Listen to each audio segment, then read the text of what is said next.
Welcome back to all dear students in Sycamore Commerce Institute. बेटा last video में हमने profit and loss appropriation account का complete concept देखा कि ये क्या होता है, इसकी क्या कैरेक्टरिस्टिक्स हैं। प्रैक्टिकल क्वेश्चन जब भी हम profit and loss appropriation account का करेंगे तो profit and loss appropriation account किस तरीके से बनाते हैं, इस फॉर्मेट पर आप ध्यान दीजिएगा। इसके ऊपर आपका कंप्लीट चैप्टर टिका हुआ है। हर क्वेश्चन में कैलकुलेशन वर्क को छोड़कर हर क्वेश्चन में आपको profit and loss appropriation account बनाना ही पड़ता है। अब जब भी हम profit and loss appropriation account बनाएंगे, सबसे पहले profit and loss appropriation account heading for the year ending. ये ईयर एंडिंग 31 दिसंबर भी हो सकता है, 31 मार्च भी हो सकता है। जनरली क्वेश्चन में 31 मार्च ईयर एंडिंग रहता है, लेकिन अगर आप कैलेंडर ईयर के अकॉर्डिंग चल रहे हैं, कंपनी अपना अकाउंट, फर्म अपना अकाउंट 31 दिसंबर को क्लोज कर रही है, तो यहां पर डेट आएगी 31 दिसंबर या 31 मार्च, क्योंकि ईयर एंडिंग में बनता है। अब इसकी जब हम शुरुआत करते हैं तो जब भी कोई सा भी क्वेश्चन रहेगा, हर क्वेश्चन की जो फर्स्ट लाइन रहेगी उसमें सबसे पहले पार्टनर्स का नाम कि फर्म में कितने पार्टनर हैं, फिर दिया रहेगा कि उनका प्रॉफिट लॉस का रेशो क्या है। जैसे ए और बी एक फर्म में पार्टनर है, उनका प्रॉफिट लॉस का रेशो 2:1 है। उसके बाद आपको दे रखी रहेगी पार्टनर्स की कैपिटल की अमाउंट। उसके बाद आपको इंफॉर्मेशन रहेगी कि उस कैपिटल पे कितना इंटरेस्ट दिया जाता है, किस पार्टनर को कितनी सैलरी दी जाती है, किसी पार्टनर को अलग से कोई कमीशन दे रहे हैं या कुछ मैनेजर को कमीशन दिया जा रहा है, या इसके अलावा ड्राइंग्स की अमाउंट दे रखी रहेगी, इंटरेस्ट ऑन ड्राइंग्स की अमाउंट दे रखी रहेगी, और सबसे मेन इंपॉर्टेंट पॉइंट इसमें प्रॉफिट का बैलेंस दिया हुआ रहता है। तो सबसे पहले जब भी हम क्वेश्चन की शुरुआत करें, हमें शुरुआत प्रॉफिट एंड लॉस अकाउंट के बैलेंस से करना चाहिए। ये प्रॉफिट एंड लॉस का बैलेंस आपको या तो स्टार्टिंग में, बीच में या एंड में दिया हो सकता है।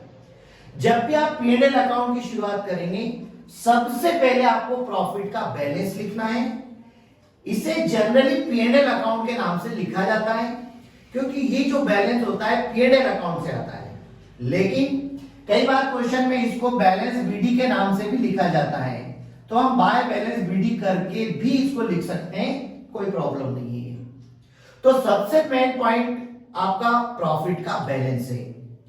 सबसे पहले प्रॉफिट इसलिए लिखना चाहिए बेटा, क्योंकि इस प्रॉफिट के साथ स्पष्ट इंफॉर्मेशन रहती है कि ये प्रॉफिट कौन से खर्च घटाने के पहले का है और कौन से खर्च घटाने के बाद का है।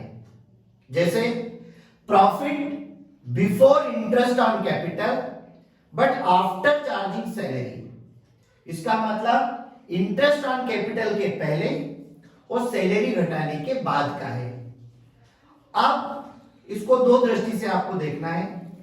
जब भी हम CBSE के अकॉर्डिंग P&L एप्रोप्रिएशन अकाउंट बनाते हैं, तो उसमें जो भी एक्सपेंसेस आपका लेस है उसको ऐड कर दिया जाता है। जैसे मान लीजिए 10,000 रुपए का प्रॉफिट 1,000 रुपए सैलरी घटाने के बाद का है, तो उसमें 1,000 वापस ऐड कर दिया जाए तो यहां पर 11,000 आ जाएगा।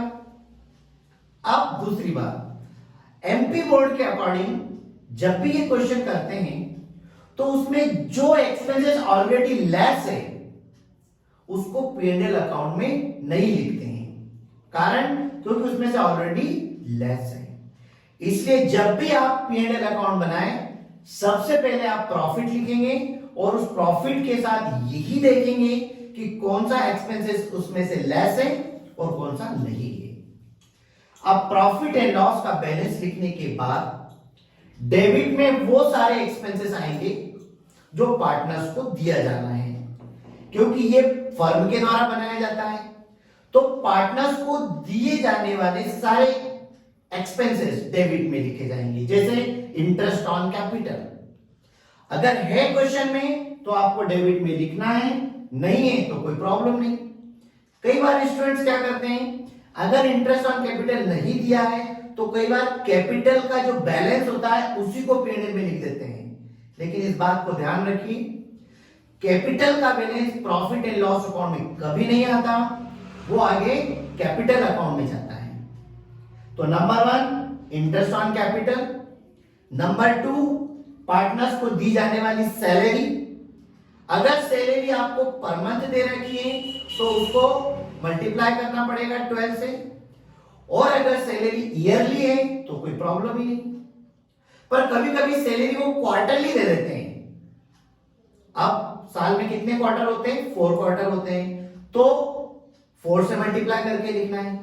अगर मंथली सैलरी है तो 12 से मल्टीप्लाई करके लिखना है, और ईयरली सैलरी है तो ऐसे ही लिख देना है।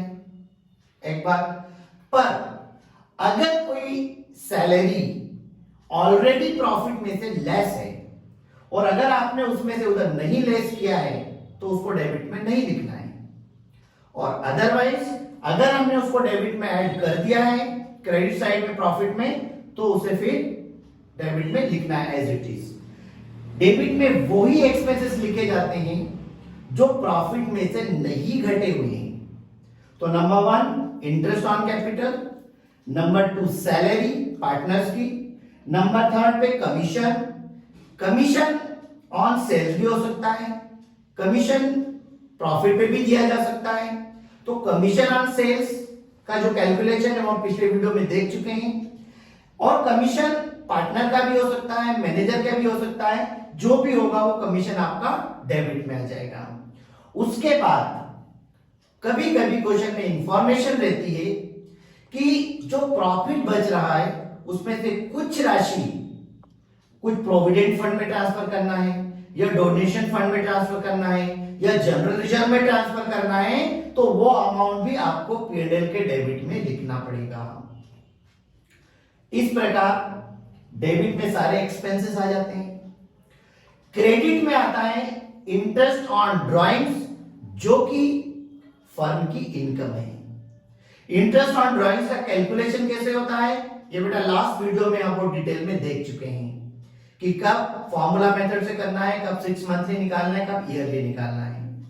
दूसरी बात, जो ड्राइंग्स की अमाउंट होती है वो कभी भी P&L अकाउंट में नहीं आती, परंतु कभी कभी कोई ऐसा ड्राइंग जो अनरिकॉर्डेड है, जैसे एक पार्टनर है उसने 10,000 रुपए का माल निकाला और इसकी कोई एंट्री ही नहीं हुई, तो ऐसे ड्राइंग्स को बोलते हैं एडिशनल ड्राइंग, और उस एडिशनल ड्राइंग्स को आपको प्रॉफिट एंड लॉस अकाउंट के क्रेडिट में लिखना होगा। अदरवाइज कैपिटल और ड्राइंग्स का balance profit and loss account में कभी नहीं आता। ठीक है बेटा, फाइनली हम इसका डिफरेंस निकालेंगे। डिफरेंस डेबिट में भी आ सकता है, क्रेडिट में भी आ सकता है। क्रेडिट में डिफरेंस आता है नेट लॉस, डेबिट में डिफरेंस आता है नेट प्रॉफिट। लेकिन ये नेट प्रॉफिट कहां ट्रांसफर होता है, अगर आपकी कैपिटल फ्लक्चुएटिंग है तो ये कैपिटल अकाउंट में ट्रांसफर होगा, अगर कैपिटल फिक्स्ड है तो ये करंट अकाउंट में ट्रांसफर होगा। तो इस तरीके से हमें profit and loss appropriation account बनाना है। नेक्स्ट वीडियो में हम प्रैक्टिकल क्वेश्चन के साथ इसका रिवीजन करेंगे। इसके बाद भी अगर किसी स्टूडेंट को कोई प्रॉब्लम हो तो कमेंट्स के द्वारा आप पूछ सकते हैं। Thank you.